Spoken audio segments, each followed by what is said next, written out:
안녕하세요. 취미로 철학하는 남자입니다. 네, 이번 시간에는 파르메이데스의 내용을 한번 정리해볼까 하는데요. 파르메이데스는 세 부분으로 구성이 되었다고 할 수가 있습니다. 먼저 첫 번째로는 제논의 주장과 제논의 주장에 대해 소크라테스가 비판하는 부분, 그리고 그 다음에는 소크라테스의 주장과 파르메이데스가 소크라테스의 주장을 비판하는 부분, 그리고 마지막으로 파르메이데스가 공부법을 증명하게 되는데요. 이 첫 번째 부분에서는 이제 여럿에 관련된 이야기가 나오게 됩니다. 여럿이 같은 것이면서 같지 않은 것인지 이런 얘기가 나오게 되고, 그 다음에 두 번째에서는 소크라테스가 형상에 대한 얘기를 합니다.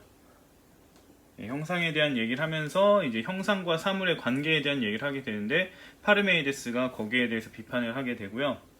그리고 이렇게 비판을 하면서 소크라테스가 공부를 좀 더 제대로 해야 된다라고 파르메이데스가 얘기를 하게 되는데, 이때 이제 파르메이데스가 공부법을 제시하게 됩니다. 그래서 소크라테스가 그 공부법이 실제 가능한 것인지 알려달라라는 얘기를 하게 되고, 그래서 공부법을 증명하게 됩니다. 이러면서 하나에 대한 이야기가 나오게 되는데, 왜 이 이야기가 나오게 되냐면, 파르메이데스의 기본적인 이제 주장 중에 하나가 만물은 하나다라는 얘기이기 때문이에요. 그래서 이 주장이 자신의 공부법을 바탕으로 해서 나타나게 된 것이다 라는 점을 이야기하기 위해서 만물은 하나다 라는 얘기를 꺼내게 됩니다.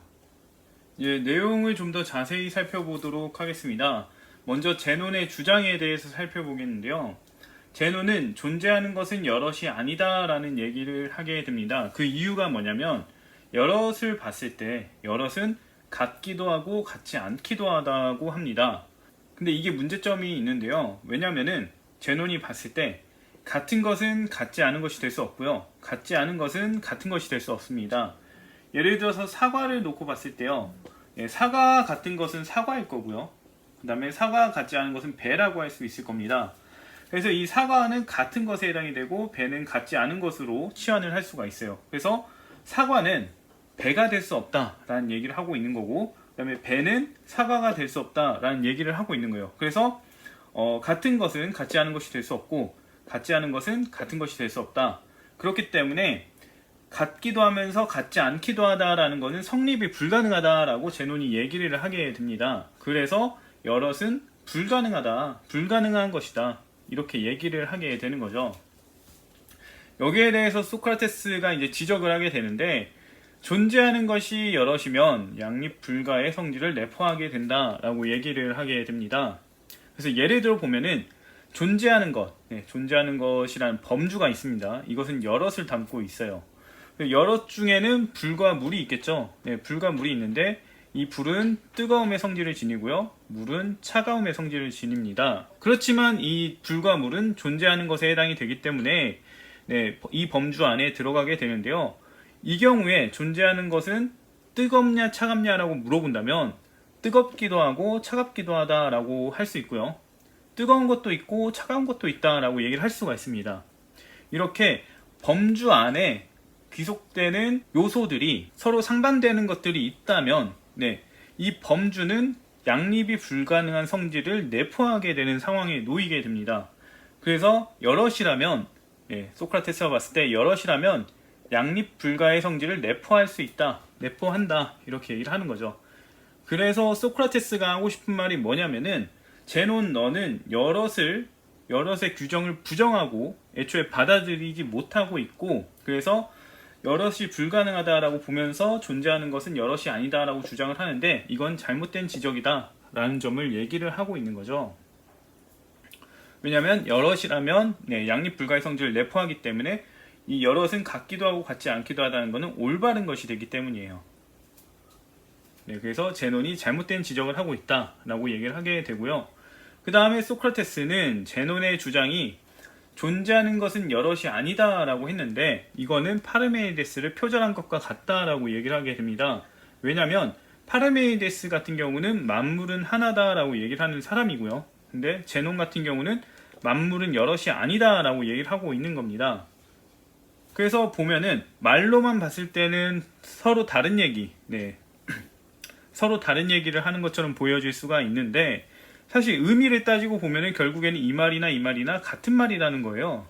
그래서 이제 소크라테스는 제논이 파르메니데스를 표절했다라고 얘기를 하게 되는데, 제논은 여기에 대해서 파르메니데스를 옹호하기 위해서 자신은 이런 주장을 하는 것이다. 그래서 어떻게 보면은 똑같이 목적지는 이거라고 했을 때요, 파르메니데스는 이쪽 측면에서 접근을 한 거고요, 제논은 이쪽 측면에서 접근을 한 겁니다. 그래서 결과적으로는 똑같은 목표에 도달하기 위해서 다각도로 접근을 하게 되는 상황에 놓이게 되는 거예요. 그래서 제논은 이런 식으로 파르메니데스를 옹호하기 위해 나는 이런 주장을 하는 것이다 라고 얘기를 하게 되죠. 예, 소크라테스는 제논의 의도가 파악이 되자 이제 인정을 빠르게 합니다. 네, 그런 의도인 거 나도 알겠다 라고 하면서 소크라테스는 다시금 자기의 이야기를 이어나가게 되는데, 그러면서 이제 하는 얘기가 형상에 대한 얘기인 거예요. 왜냐하면은 제논이 앞서서 같음과 같지 않음을 동시에 가질 수 없다라고 얘기를 했기 때문에 그것에 대해서 비판하기 위해서 형상에 대한 얘기를 합니다. 그러면서 결론적으로는 사물이 같음과 같지 않음을 가질 수 있다라는 얘기를 하게 되는 거예요. 그래서 이제 그 주장을 좀 더 살펴보면, 형상은 그 자체로 존재를 하고요, 사물이 형상에 관여를 한다라고 얘기를 하게 됩니다. 그래서 사물이 형상에 관여하면 어떻게 되냐면, 같음의 형상에 관여하게 되면 같아지고요, 아름다움의 형상에 관여하면 아름다워집니다. 예전에 선의 이데아에 대한 얘기 했을 때 한번 이야기를 했었는데, 어떤 사물이 어떤 것과 같거나 어떤 사물이 아름다우려면은 그 형상을 지녀야만 가능한 거예요. 그렇기 때문에 사물이 형상에 관여해서 아름다워지고 같아지고 커지고 이렇게 된다라고 소크라테스는 얘기를 하는 거죠. 그리고 그 다음에 얘기하는 게 뭐냐면, 사물은 상반되는 형상에 모두 관여할 수 있다라고 얘기를 합니다. 그러면서 하나와 여럿에 관여하는 소크라테스를 이야기하게 되는데요, 소크라테스는 7명 중에 한 명이다, 그러면서 하나다라고 얘기를 하고, 소크라테스는 여러 부분들, 팔이나 다리 이런 부분들로 이루어졌기 때문에 여럿이다. 그래서 소크라테스란 존재는 하나와 여럿에 관여하고 있다라는 점을 이야기하게 됩니다. 그리고 그 다음으로는 상반되는 형상은 서로 섞일 수가 없다라는 얘기를 하게 되는데, 이건 너무 당연한 얘기입니다. 왜냐면 같음이라는 형상이 있을 때 이 형상에 같지 않음이 섞이게 되면은 이건 더 이상 같음이 아니에요. 그렇기 때문에 같음의 형상이 될 수가 없기 때문에 같음의 형상이 유지가 되려면은 섞이면 안 됩니다. 그래서 소크라테스는 상반되는 형상은 서로 섞일 수가 없다, 형상끼리는 서로 관여할 수가 없다라는 얘기를 하게 됩니다. 이렇게 얘기를 하니까 이제 파르메니데스와 제논은 형상과 사물을 분리해낸 것에 대해서 굉장히 감탄하게 되는데요. 그러면서 파르메니데스는 소크라테스의 입장에 대해서 반박을 하게 됩니다. 사실 소크라테스의 입장 자체, 형상과 사물의 관계에 대한 입장은 굉장히 잘 설명을 해놨다, 이렇게 볼 수가 있어서 파르메니데스가 어떤 식으로 비판할지가 좀 알기 어려운 부분이었는데, 그 다음에 파르메니데스가 비판을 길게 하게 됩니다. 예, 파르메니데스가 소크라테스의 형상과 사물의 관계에 대해서 비판한 부분을 하나씩 살펴보겠는데요. 일단 파르메니데스가 처음으로 공격을 하게 되는 부분이 뭐냐면, 이제 하찮은 것도 형상을 지니는가에 대한 부분입니다. 근데 이게 소크라테스는 이 부분에 대해서 좀 답을 제대로 하지 못했어요. 일단은 파르메니데스는 정의도 형상을 지니고 아름다움도 형상을 지니고 뭐 여러 가지 것들이 형상을 지니냐라고 소크라테스에게 물어보고, 마지막으로 이제 머리털과 먼지도 형상을 지니냐라고 질문을 합니다. 근데 소크라테스는 머리털과 먼지는 형상을 지니는지 정확하게 대답을 안 합니다. 제 생각에는 지닌다, 네, 이렇게 얘기를 해줘야 맞는 상황인데 그렇게 얘기를 하지 않아요. 그래서 하찮은 것을 제대로 살피지 않는다고 파르메니데스에게 이제 한 소리를 듣게 됩니다. 근데 왜 하찮은 것이 형상을 지니면 안 된다고 했는지는 정확하게 모르겠습니다. 뭐 고귀한 것들, 가치 있는 것들만 형상을 지녀야 한다, 이렇게 봤던 건지 모르겠는데, 아무튼 이때 당시에 소크라테스 자체도 형상에 대해서 아직 공부가 덜 되었다라고 볼 수가 있는 부분인 것 같고요. 그 다음으로 이제 사물은 형상 전체에 관여하는지를 질문을 합니다. 왜냐하면 소크라테스는 아까 형상이 그 자체라고 했잖아요. 그 자체란 말은 하나를 의미합니다. 네, 하나로 이루어져 있다, 이런 얘기를 하게 되는 건데, 과연 사물이 여럿인데 이 형상이라는 게 하나일 수가 있느냐라고 이제 지적을 하는 것과 같은 거예요. 왜냐하면은 각 사물마다 사물마다 형상을 지니고 있기 때문에 사물의 수만큼 형상이 여러 개가 되어야 한다는 거죠. 왜냐하면 각각 하나씩 가지고 있으니까요. 그런데 소크라테스는 하나다라고 얘기를 했기 때문에 이것이 잘못됐다라고 지적을 하는 거죠. 여기에 대해서 소크라테스가 처음 얘기하는 거는 하루 비유입니다. 하루 비유. 날이라고 이렇게 번역이 되어져 있긴 한데 하루를 얘기하는 거예요. 이게 어떤 의미냐면 하루라는 현상, 해가 뜨고 달이 뜨고 이렇게 한 바퀴 도는 현상은 하나의 현상입니다. 하나의 현상. 하나의 현상인데 이 현상을 경험하는 존재들, 사람들이겠죠. 사람들이나 동물들은 여럿이에요. 여럿이고 이 사람의 하루, 이 사람의 하루, 이 사람의 하루, 이 사람의 하루, 이 사람의 하루가 다 다릅니다. 똑같은 하루이긴 한데 그 내용이 다르고 그래서 각각 하루를 소유하고 있는 것과 같아져요. 근데 실질적으로 하루는 하나죠. 그렇기 때문에 사물과 형상의 관계는 이것과 같다. 하루와 사람들, 하루 속에 살아가는 사람들이나 동물들이나 식물들이나 이런 것들의 관계와 같다라고 얘기를 하게 되는데요. 그러니까 파르메이데스가 이 하루 비유를 돛 비유로 바꿔버립니다. 그래서 소크라테스 너의 말대로면 지금 이 말은 돛이 사람들 위에 덮고 있는 것과 같지 않느냐라는 얘기를 하는 거죠. 근데 사실 하루 비유에서 돛 비유로 넘어가는 거는 비약이 좀 있습니다. 왜냐하면 동일한 현상을 경험하고 그것들을 자기 것으로 바꿔버렸다는 얘기가 되는 건데 실제 여기는 일부를 취하게 되는 비유이기 때문이에요. 돛의 일부만 취한다는 얘기가 나오게 되는데 아무튼 좀 더 얘기를 더 해보면 파르메이데스는 사람들 머리 위에 돛이 이렇게 있고요. 그 사람들은 약간 일부분들을 돛의 일부분들을 차지하고 있다라고 얘기를 하게 됩니다.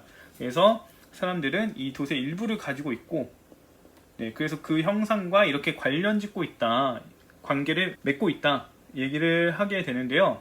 이게 문제점이 있습니다. 왜냐하면 큼과 큼의 일부라고 했을 때 이게 큼인 거예요. 이 자체, 돛 자체가 큼인데 사람들은 그 일부를 지니고 있게 되죠. 그래서 큼이 아니라 큼의 일부를 통해서 이 사람들이 커지게 됩니다. 이 사람들이 지닌 건 큼이 될 수가 없으니까요. 그래서 문제가 되는 게 뭐냐? 큼으로 인해서 커지는 게 아니라 큼의 일부로 인해서 커지기 때문에 형상이론, 너가 말하는 형상의 특징은 제대로 된 게 아니다 라는 이야기를 하게 되는 거죠. 여기에 대해서 문제점이 뭐냐면은 소크라테스가 이 하루 비유와 돛 비유의 차이점을 명확하게 구분짓지 못했다는 거예요. 이 돛 비유는 애초에 소크라테스가 말하는 내용과 다릅니다. 그래서 나중에 가면은 닮아간다 라는 얘기를 통해서 자기의 입장을 다시 한번 이야기하게 되는데 일단 이 부분에서는 파르메이데스에게 말립니다. 그래서 하찮은 것이 형상이 없다, 있는지 없는지 명확하게 모르겠다 이런 얘기를 하면서 한번 말리고요.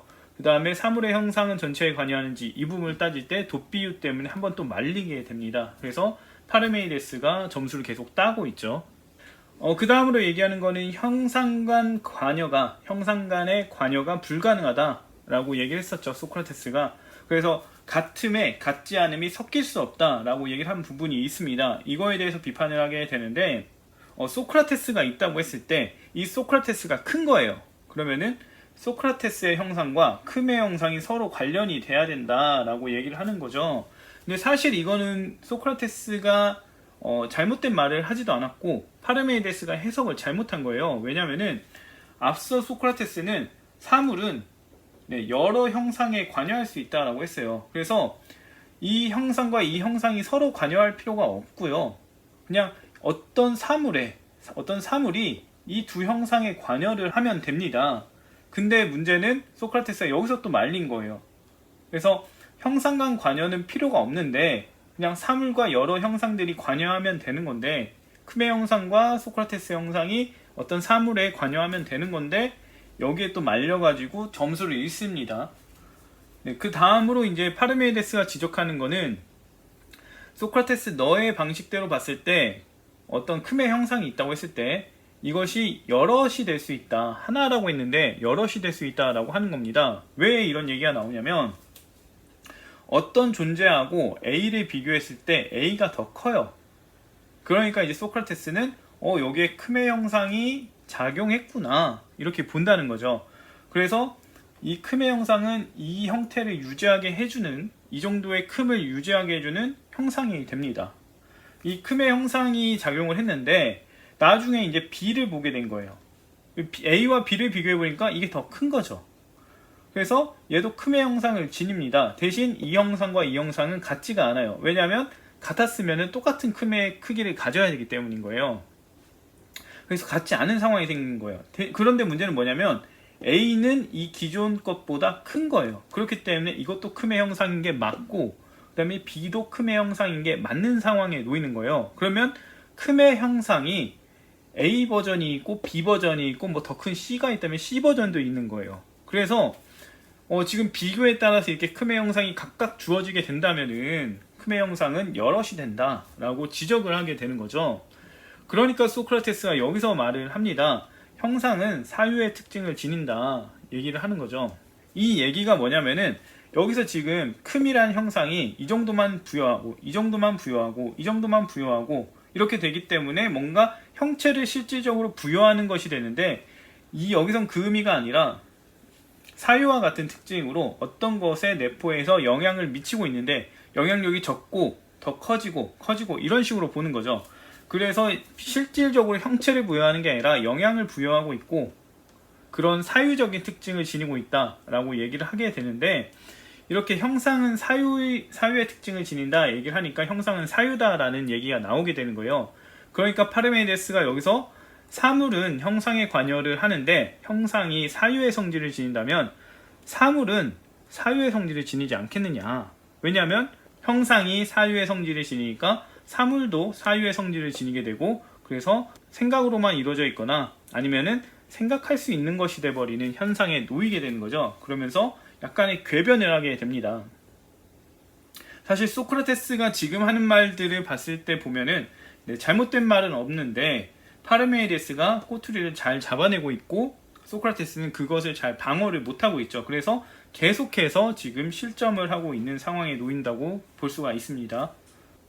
그리고 이제 파르메이데스가 소크라테스에 대해서 이제 추가적으로 비판을 하게 되는데, 소크라테스가 파르메이데스의 입장을 듣다 보니까 이제 답답해졌는지 형상에 대한 자신의 입장을 다시 한번 얘기를 하게 됩니다. 그러면서 사물은 형상을 닮아간다, 같아진다, 이렇게 얘기를 하게 되는 거예요. 그러니까 여기에 대해서 이제 파르메이데스가 비판을 합니다.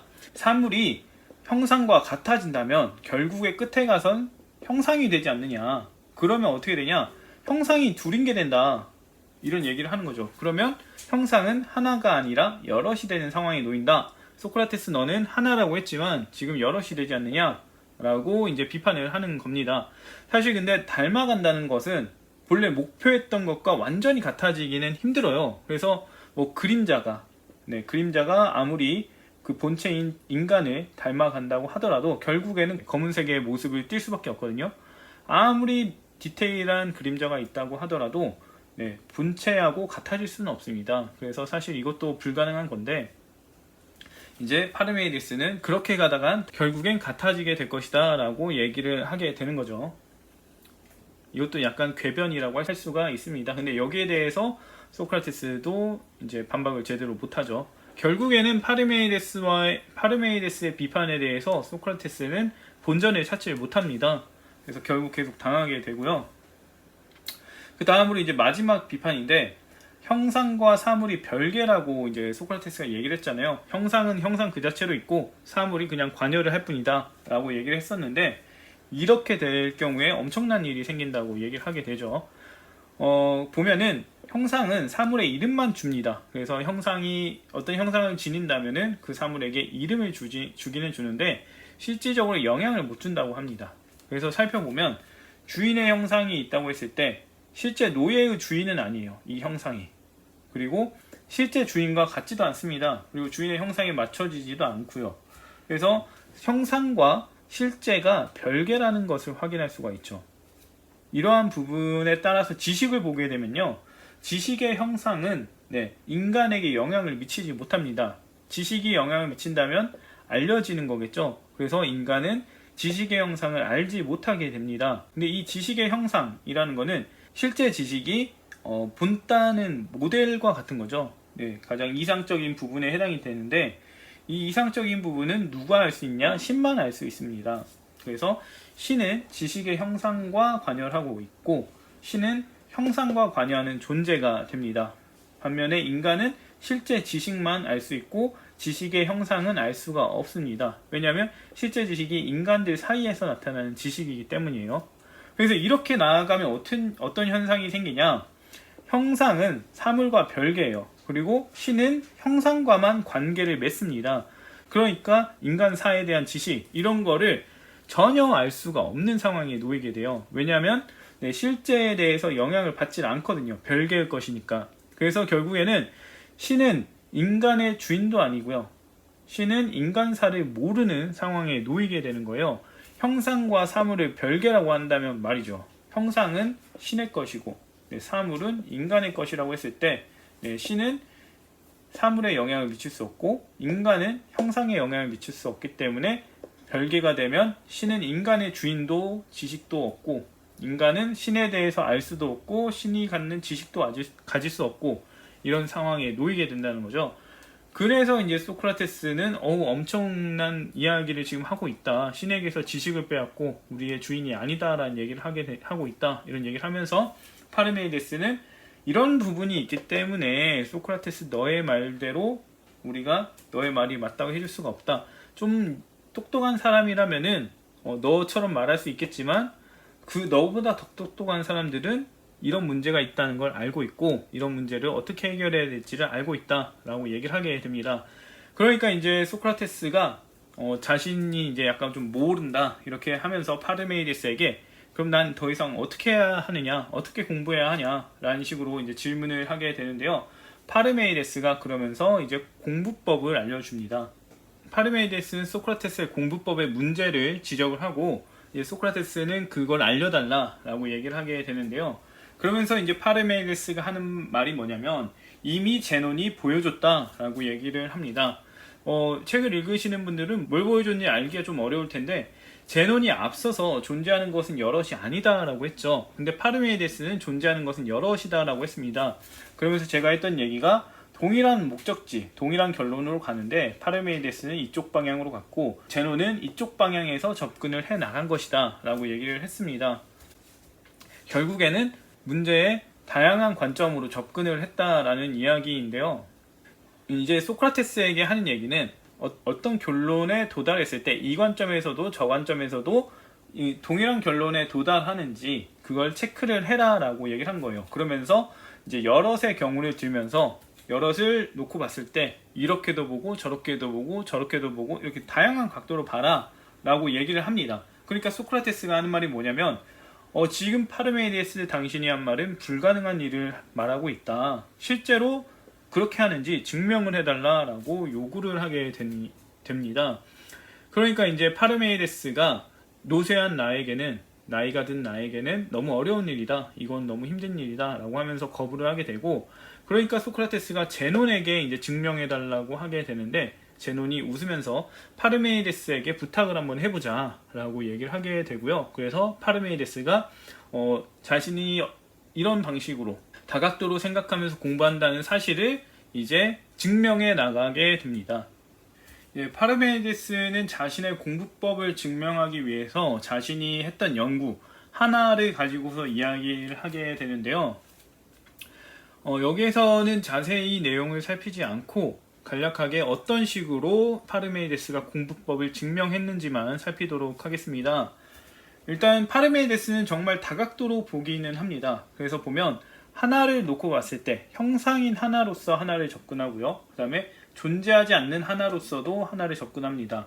그리고 존재하는 하나로서도 하나를 접근을 하게 돼요. 그래서 형상인 하나는 어떤 특징을 지니고 있는지 나열을 하게 되고요. 존재하는 하나도 어떤 특징을 지니는지, 존재하지 않는 하나도 어떤 특징을 지니는지 얘기를 하게 됩니다. 이렇게 형상인 하나, 존재하지 않는 하나, 존재하는 하나 이런 것들은 하나의 성질을 포착해 나가면서 그러면서 이제 파르메이데스가 구분을 짓게 되는데 일단은 형상인 하나를 다루고요. 그 다음으로 존재하는 하나를 다루고 존재하지 않는 하나를 마지막에 다루게 됩니다.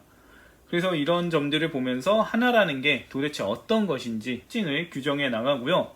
그러면서 이제 하나와 관련된 개념들, 다른 것들이라던가 여럿이라던가 하나가 아닌 것, 그리고 부분들, 이런 것들을 다루게 됩니다. 그러면서 서로 어떤 관계를 맺고 있는지, 그래서 하나가 이런 것들과의 관계에서 어떤 역할을 하고 있고 다른 것들은 어떤 영향을 받고 있는지를 나열하게 되는데요. 그러면서 여기서 이제 뭐 특징들을 나열하게 되는데, 존재적인 특징을 나열을 하게 됩니다. 전체로 이루어졌는지, 부분으로 이루어졌는지, 아니면 크기를 지니는지, 형태를 지니는지, 셀 수 있는지, 숫자를 지니는지, 양을 지니는지, 치수를 지니는지, 동등한지, 같은지, 다른지, 이런 것들을 다루게 돼요. 그리고 뭐 큼이라던가 작음이라던가 이런 것들도 다루고, 시간에 관여하고 있는지, 존재할 수 있는지, 생성하는지, 소멸하는지, 굉장히 다양한 것들을 다루긴 합니다. 그러면서 각각의 경우들에 대입해서 생각을 할 때마다 존재하지 않는 하나가 있다고 한다면 첫 번째로 생각을 한번 해보고 이게 맞는지 재검토를 한 번씩 합니다. 그리고 형상인 하나도 마찬가지로 한번 생각을 해보고 다시 한번 재검토를 하게 되고요. 존재하는 하나도 첫 번째 생각을 해보고 두 번째 생각을 해봅니다. 그리고 이런 것들을 총합해서 봤을 때 어떤 것들이 나타나는지 결론에 이르게 되는데, 문제는 뭐냐면 하나와 존재가 뗄 수가 없는 거예요. 어떤 존재가 있다면은 그것은 하나를 띱니다. 센다고 하죠. 센다고 했을 때 하나라는 성질을 띨 수밖에 없어요. 존재 하나가 있기 때문에. 그래서 이 하나라는 게 분명히 있어야만 존재가 성립이 돼요. 하나가 없는 존재는 성립이 안 됩니다. 그렇다 보니까 결국에는 하나가 있어야 모든 것들이 성립이 되는 상황에 놓이게 될 수밖에 없어요. 그래서 파르메이데스는 하나는 모든 것이다 라는 결론에 이르게 된 거예요. 그래서 앞서 파르메이데스가 얘기했던 만물은 하나다 라는 입장이 이런 식으로 접근해서 나타나게 되는 겁니다. 뭐 지금 당장은 설명이 간략하게 되어 있기 때문에 어려울 수 있고 그럴 수 있는데, 사실 살펴보면은 결국에는 하나와 존재가 뗄 수 없기 때문에 다각도로 생각을 해봤지만 결국에는 하나가 없으면 존재가 있을 수가 없다라는 얘기를 하고 있는 거예요. 그리고 이 내용들 자체를 살펴보면은 사실 말이 안 되게 뒤죽박죽으로 설명을 해놨습니다. 사실 존재하지 않는 하나, 존재하는 하나, 이런 부분, 이런 것도 이제 말로는 표현을 하고 있는데 나중에는 하나로 취합을 해서 특징을 설명을 합니다. 그렇다 보니까 결국 읽는 사람이나 보는 사람들이나 헷갈리게 되는 거예요. 그래서 이런 부분들이 어려울 수가 있는데 좀 더 천천히 살펴보면은 그렇게 어려우지는 않을 수도 있고요. 아무튼 결론적으로는 이제 하나가 있어야 모든 것이 있을 수 있고, 이 하나의 전체적인 특징을 봤을 때 존재하기도 하고 존재하지 않기도 하고 이런 양면적인 상반되는 성질을 지니고 있는 것으로 이제 규정을 하게 돼요. 그러면서 파르메이데스의 공부법 증명이 끝나게 되는데, 아무튼 내용은 이런 식으로 구성이 되어 있으니까요. 간략하게 이런 내용으로 되어져 있다라고 보시면 될 것 같고요.